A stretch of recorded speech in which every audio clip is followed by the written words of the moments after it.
பூசணிக்காய் போட்ட சிக்கன் குழம்பு ஒரு 4 நாள் முன்னாடி வந்து நான் லைவ்ல வந்து சொல்லியிருப்பேன். நிறைய பேர் கேட்டிருந்தீங்க, என்ன சிஸ்டர் பூசணிக்காய் போட்டு எப்படி சிக்கன் குழம்பு செய்வீங்க, இதெல்லாம் சாப்பிட்ருக்கீங்களா, சாப்பிட்லாமா அப்படின்னு நிறைய பேர் கேட்டிருந்தீங்க. ஸோ அவங்களுக்காக தான் இந்த வீடியோ வந்து ஃபர்ஸ்ட்லேருந்து லாஸ்ட் வரைக்கும் பாருங்கள். நான் இது எப்படி செஞ்சுருக்கேன்னு ரொம்பவே டேஸ்ட்டாக இருக்கும். மறக்காமல் நீங்களும் உங்கள் வீட்டில் செஞ்சு பாருங்கள். இந்த ரெசிபி வந்து கேரளா பாலக்காட்டில் ரொம்ப ரொம்ப ரொம்ப ஃபேமஸான ஒரு குழம்புங்க. மறக்காமல் இது நீங்களும் வந்து உங்கள் வீட்டில் கண்டிப்பாக ட்ரை பண்ணி பார்த்துட்டு செஞ்சு பார்த்துட்டு சாப்பிட்டுட்டு எப்படி இருக்குன்னு மறக்காமல் என்னோட கமெண்ட்டில் சொல்லிடுங்க. ரொம்ப ஈஸியாக இருக்கும், அதை விட ரொம்ப டேஸ்ட்டாகவும் இருக்கும். வீடியோ பிடிச்சிருந்தா மறக்காமல் நம்ம சேனலை சப்ஸ்கிரைப் பண்ணுங்கள், வீடியோக்கு ஒரு லைக்கும் கொடுத்துருங்க. வீடியோ எப்படி இருக்குன்னு மறக்காமல் ஒரு கமெண்ட் தட்டி. மண் பாத்திரம் தாங்க எடுத்திருக்கேன். மண் பாத்திரம் வந்து அடுப்பில் வச்சுருக்கேன், அடுப்பும் பற்ற வச்சாச்சு இருக்கேன். மண் பாத்திரம் இப்போ நல்லா காஞ்சிடுச்சுங்க. இப்போ வந்து நம்ம எண்ணெய் ஊற்றிக்கலாம்.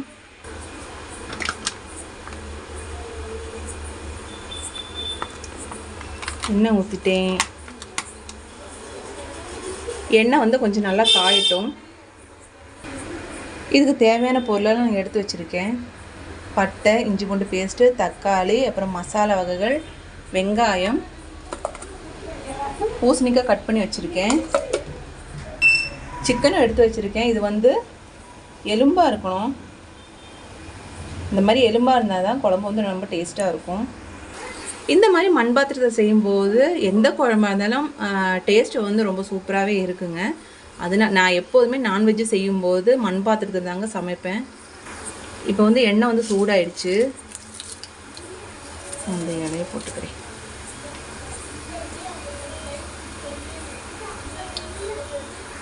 இப்போ இது கூட வந்து வெங்காயம் சேர்த்துக்கிறேன்.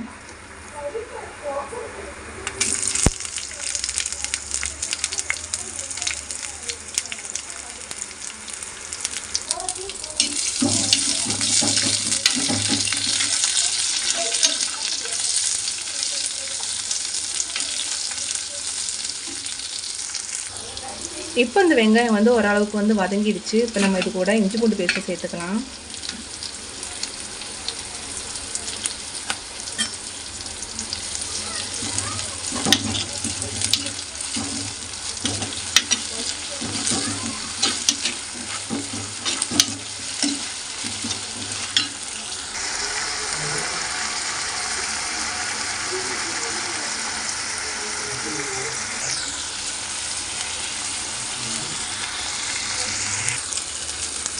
இப்போ வந்து இந்த இஞ்சி பூண்டு பேஸ்ட்டோட ஸ்மெல்லாம் போயிடுச்சுங்க. இப்போ நம்ம தக்காளி சேர்த்துக்கலாம்.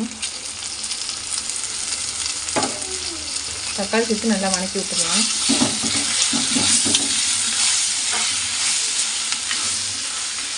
நம்ம உப்பு சேர்த்துக்கலாம். உப்பு இப்போவே சேர்க்கும்போது தக்காளி வெங்காயம்லாம் கொஞ்சம் சீக்கிரமாக வதங்கிடும். அதுக்காண்டி தான் இப்போவே நான் உப்பு சேர்க்குறேன். இப்போ இதுவும் நம்ம மசாலா சேர்த்துக்கலாம். இதில் வந்து மஞ்சத்தூள், மிளகாத்தூள், மல்லித்தூள், சிக்கன் மசாலா போட்டிருக்கேன். வேறு எந்த மசாலும் தேவையில்லை. இதை சேர்த்து நல்லா மிக்ஸ் பண்ணி விட்டுக்கலாம். எங்கள் ஊரில் நாங்கள் எல்லாருமே காரம் நிறைய சாப்பிடுவோங்க. நீங்கள் உங்கள் காரத்துக்கு தகுந்த மாதிரி மசாலா போட்டுக்கலாம்.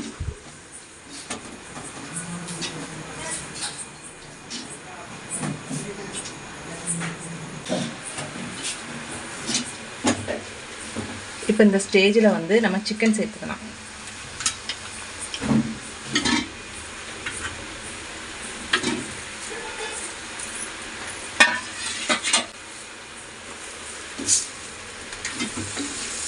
இதை நல்லா மிக்ஸ் பண்ணி விட்டுடலாம்.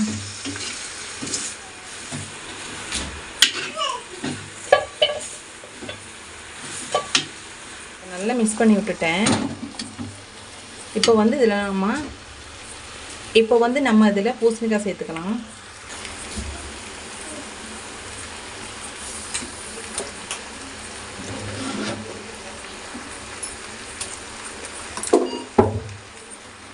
மிக்ஸ் பண்ணி விட்டுட்டேன். இப்போ நம்ம இதில் வந்து தண்ணி சேர்த்துக்கலாம்.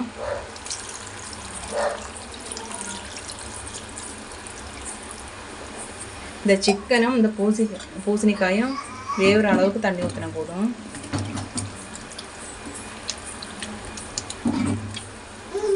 இப்போ தேவையான தண்ணி ஊற்றியாச்சுங்க. இனிமேல் இது நல்லா கொதிஞ்சு வரட்டும். அப்படி நம்ம மூடி போட்டு வச்சிடலாம்.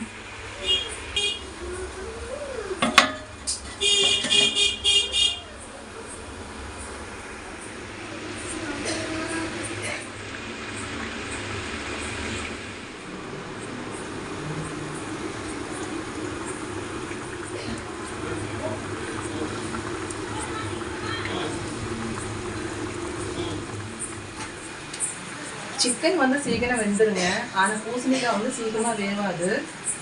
இது நல்லா வேகட்டும். பூசணிக்காய் வெந்து உடஞ்சாதான் அதோட டேஸ்ட், அதோட சாரெல்லாம் இறங்கினாதான் அதோட டேஸ்ட்டாகவே இருக்கும். இதில் வந்து லாஸ்ட்டாக தேங்காய் அரைச்சி ஊற்றலாங்க. ஆனால் மாமாவுக்கு வந்து தேங்காய் அரைச்சி ஊற்றினா பிடிக்காது, அதனால தேங்காய் அரைச்சி ஊற்றலை. இன்னும் கொஞ்சம் நேரம் கொதிக்கிட்டேன். இந்த குழம்பு வந்து தண்ணி ஆட்டம் தாங்க இருக்கணும். என்னப்பா தண்ணியாக இருக்குன்னு நினைக்காதீங்க, இது தண்ணி ஆட்டம் தான் இருக்கணும். இது வந்து தண்ணி குழம்பு தான்.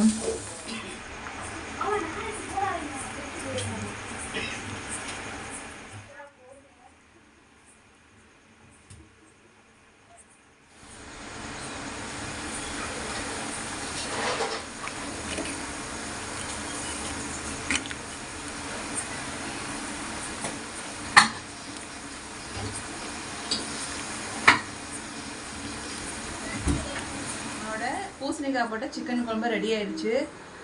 கொஞ்சம் டிஃப்ரெண்ட்டாக இருக்கும். மறக்காமல் இந்த வீடியோ பார்த்தவங்க கண்டிப்பாக உங்கள் வீட்டில் ட்ரை பண்ணி பாருங்கள். ரொம்பவே டேஸ்ட்டாக இருக்கும். இட்லி சாதம் எது கூட வேணால் வச்சு சாப்பிட்லாம். நாங்கள் இன்றைக்கி இட்லி தான் செஞ்சுருக்கோம். வாங்க சாப்பிட்லாம்.